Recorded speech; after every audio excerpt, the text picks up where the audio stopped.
On this episode of Cox Connections, learn about an area organization that recruits expatriate physicians to get involved in medical missions, create sustainable projects, and share medical knowledge in their respective countries of origin.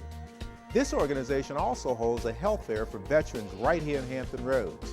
Also, raising awareness of the sacrifice made by military men and women who died for their country is a mission embraced by many in the Hampton Roads area. We'll show you how the Run for the Fallen honors these individuals, and we'll speak with someone about the Honor and Remember flag, a national symbol of remembrance. And discover the brand new state-of-the-art community center that opened right here in Hampton Roads thanks to the Salvation Army. Stay tuned, Cox Connections is next.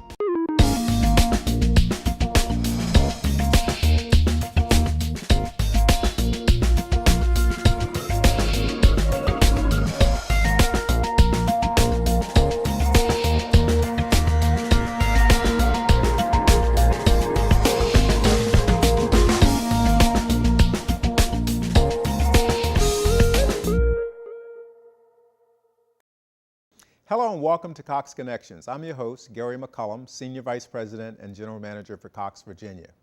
For the last 3 years, Montero Medical Missions has been involved with developing self-sustaining international medical projects such as eyesight, dental, and prosthesis care through partnerships with Rotarians and Lions organizations. They also hold a quarterly health fair for our local veterans. Here to talk with us today is Dr. Juann Montero, President and founder of the Montero Medical Missions, and retired Army Colonel Jim Ireland, Vice President of Montero Medical Missions and Chairman of the Health Fair for Veterans. Welcome to the show. Thank you. Thank you for What a having me. great idea. And I guess I'll start with you, Dr. Montero. You founded the Montero Medical Missions in July of 2011. Tell us about the organization. Well, after doing international medical missions for over 30 years, I found out that many of my expatriate physicians had been wanting to go back to their homelands and help their fellow men. And they are also experiencing so much difficulty in doing so. See, I came here in the 60s, so the bunch that came to America, when America opened its door then to foreign medical graduates, international medical graduates that they call them now, are either they are now retired, some of us already have passed away, and those of us that are still around, and retired, we really would like to give back to our homelands. And that's what the reason for this organization. And so your goal is to do how many of these missions on an annual basis? Well, it depends really on the funding. Right now, we're a fledgling organization, so it's practically just hand-to-mouth thing. Right now, we create events to fundraise, and this year we will go to the Philippines, to Mongolia, and to Brazil. So 3 missions this Yes. year. That's quite an accomplishment for an organization that's just started. And so talk about how you're going to sustain this and keep it going. Well, number one, we keep praying, hoping that one day we will stumble on that acorn, such as a good grant or major gift donor to help us out.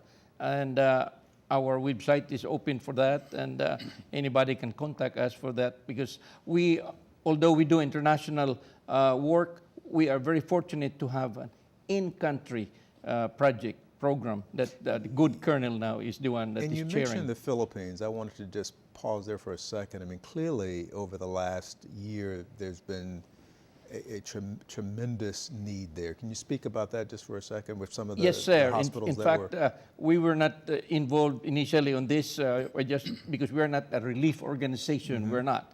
But then it so happens that the Secretary of Health is a personal friend, and they asked us to help out, and that's why we are sending these 40-foot containers of hospital equipment and supplies, medical supplies, to those 53 devastated hospitals and clinics from that super typhoon Haiyan, Yolanda, that's how it's called, last November. And up to now, we're still doing it.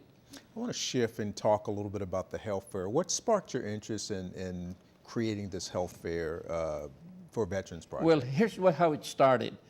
November of 2011, I got this letter from the State Health Commissioner, Dr.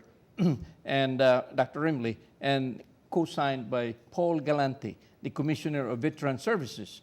And Paul and I had been good friends, but I haven't seen him in a long time. When I saw that letter, and then their letter is to appeal to all Virginia physicians to be compassionate and to help the veterans coming back home from Afghanistan and Iraq, help out in their healthcare needs. That's when I thought, that's when you thought of the idea. We can have something here, and that's where I was so fortunate. You've really been in charge of the health fair. So tell us a little bit about these events. Well, you know, when we saw the need, we know the need was there, but when we saw the letter, we said this is an opportunity, because everybody says you're doing great things overseas, but what are you doing for this country? And we were trying to find an opportunity, and this letter kind of opened the door for us. So we jumped in and we said, we can do this. And we put together a program basically to help veterans that don't have the capability, for example, that can go out and get medical help and on a timely basis. You know, we hear about the Veterans Administration right now, everything it's going through.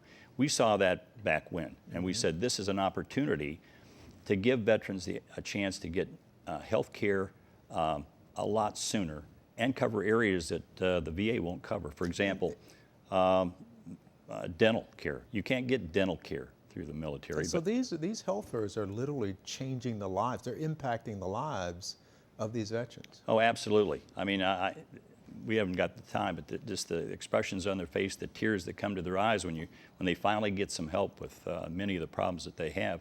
Just with a few minutes left, are there other events that are coming up? I know there's a summer bash and some other events. And but just oyster quickly. roast in October that you would like to, again, have some funding.